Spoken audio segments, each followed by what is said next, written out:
Praise the Lord. கர்த்தர் நம்மை நடத்துகிற விதம் மிகவும் வித்தியாசமானதா இருக்கும்.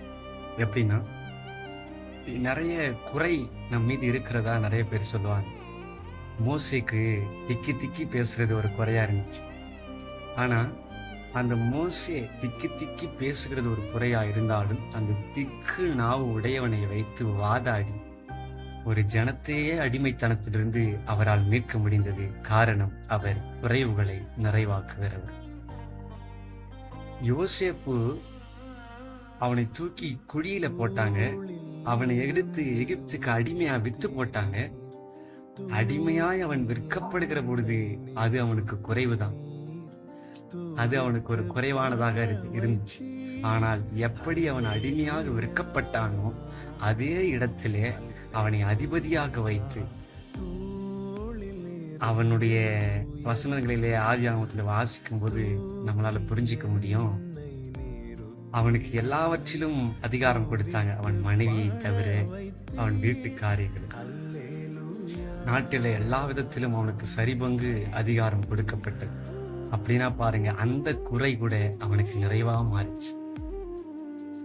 அதே போல சகீவ் குள்ளமா இருக்கிறான்றது அவனுக்கு ஒரு குறைவு தான்.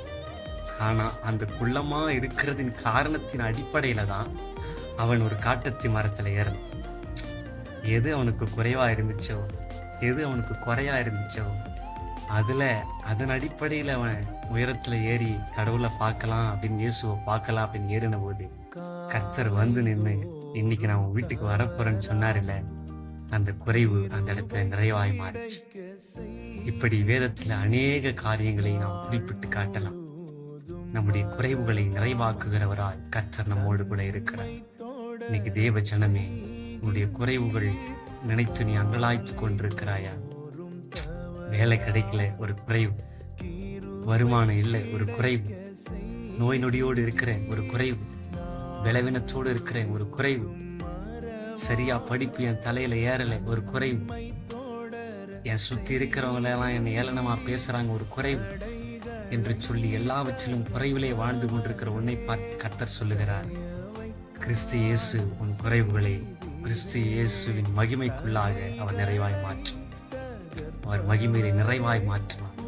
எப்படி யோசேப்புக்கு நிகழ்ந்ததோ, எப்படி மோசேக்கு நிகழ்ந்ததோ, எப்படி சகீவுக்கு நிகழ்ந்ததோ, எப்படி லாசரு கூட அவன் மரண தருவாயில் கிடந்து மரித்த பிறகு அவன் குடும்பத்துக்கு அது குறைவுதான். ஆனால் கர்த்தர் வந்தபோது அந்த குறைவை கர்த்தர் நிறைவாய் மாற்றி அவனை எழுப்பி ஒரு பெரிய அதிசயத்தை செய்தார். இன்றைக்கும் வேதத்திலே அவனை உயிரோடு பேசிக் கொண்டிருக்கும்.